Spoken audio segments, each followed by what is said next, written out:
بسم اللہ الرحمن الرحیم۔ یہ ایک بھائی نے سوال کیا کہ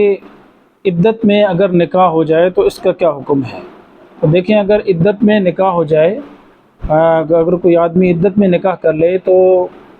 اس صورت میں اس کا حکم یہ ہے کہ تمام علماء اس بات پر متفق ہیں،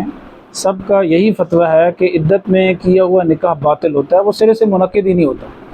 اس لیے اگر مرد نے کسی عورت سے شادی کر لی اور اس کو معلوم نہیں تھا کہ عورت ابھی عدت میں ہے، تو جب ان کو پتہ چل جائے تو فوراً دونوں علیحدہ ہو جائیں، اور علیحدہ ہونے کے بعد توبہ اور استغفار کریں، اور عورت کی جب عدت مکمل ہو جائے جو پہلے شوہر سے ہے، تو عدت مکمل ہو جائے اس کے بعد یہ آدمی نکاح کر لے۔ بس یہ مسئلہ ہے کہ بھئی عدت کے دوران جو نکاح کیا جاتا ہے وہ سرے سے منعقد ہی نہیں ہوتا، باطل ہوتا ہے۔ البتہ اگر کسی آدمی نے غلطی سے ایسا کر لیا ہے، اس دوران جو جتنا بھی وہ عرصہ رہیں، جو ہی ان کو مسئلے کا علم ہو جائے فوراً توبہ اور استغفار کریں، اللہ تعالیٰ سے معافی مانگیں۔ جو وقت انہوں نے گزارا ہے، عورت عدت گزارے، اس کے بعد یہ دونوں نکاح کر سکتے ہیں۔ اس حوالے سے انشاءاللہ تفصیل کے ساتھ ہماری ویڈیو چند دنوں کے بعد آ رہی ہے کہ عدت کے متعلق جو عدت میں جو نکاح کیا جاتا ہے